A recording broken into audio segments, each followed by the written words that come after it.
The text came at 3:07 a.m. Dad, someone's breathing in my closet. Please come. My heart didn't race. It stopped. I ran upstairs barefoot. Her room was dark, curtains drawn tight like a clenched fist.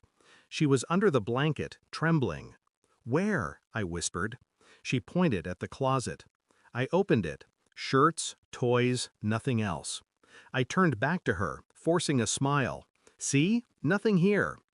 Then I heard it. A low, ragged inhale, coming from inside the wall. It wasn't the house settling, it was breath. Wet, human. I pressed my ear to the plaster.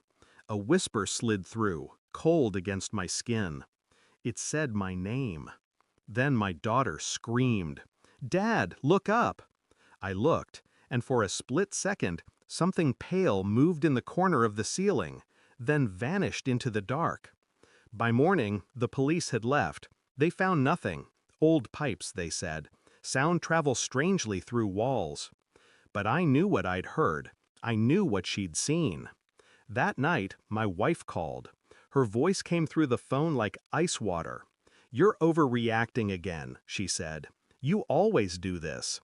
It had been 6 months since she'd moved out. 6 months of pretending the separation was civil. But the truth was quieter and uglier. She'd left for someone else, a man named Caleb, someone I'd trusted once. When she called me paranoid, I believed her for a while. She was good at that, making madness sound like love. Now I heard breathing in my daughter's walls, and she was calling me paranoid again. The irony wasn't lost on me. Over the next week, the sounds continued, always between 2 and 4 a.m., always near the closet. My daughter wouldn't sleep alone. She'd whisper, "He says my name now." I started staying in her room, lights off, waiting. The breathing always came back, slow, patient, too steady to be imagination. I bought a small camera, hid it in the bookshelf, set it to record every night. The next morning, I watched the footage. At 3:19 a.m., the closet door opened slightly, not all the way, just enough for a shadow to slip out. The frame caught a hand, thin, pale, deliberate. Then nothing. I froze the video, zoomed in. A scar ran across the wrist, jagged and familiar. I'd seen that scar before. Caleb had one just like it. I didn't call the police, not yet. I went to my wife's place that afternoon. She opened the door halfway, her expression bored, defensive. "What now?" I showed her the video on my phone. Her face didn't change until it did. A flicker of fear, gone in a heartbeat.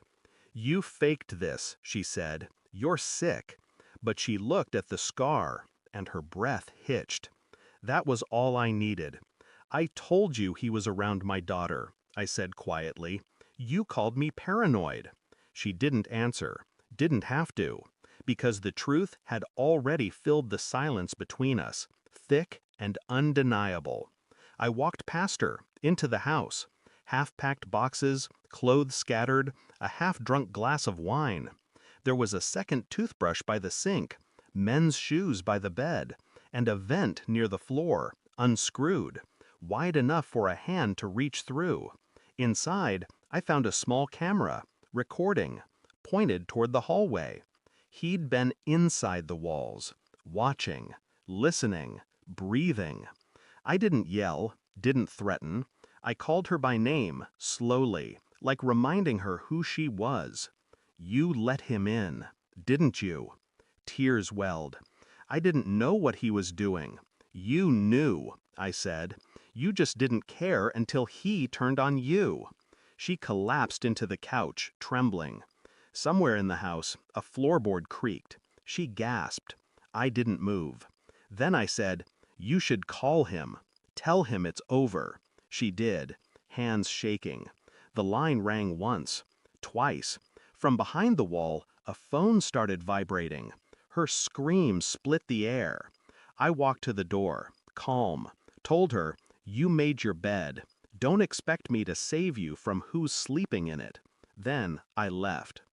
The police found a hidden crawl space 2 days later. He was gone, but the camera he left behind showed enough. Footage of my daughter sleeping, whispering her name through the vents, and in one clip, my wife letting him in. The case closed quietly. She moved out of town. I changed the locks, repainted my daughter's room. But sometimes, when the house is too quiet, I still hear it, that soft inhale between the walls. It's not him anymore, I know that. It's memory, breathing, a reminder of what we ignore when we call love by the wrong name. And every night before I sleep, I check her closet, just in case.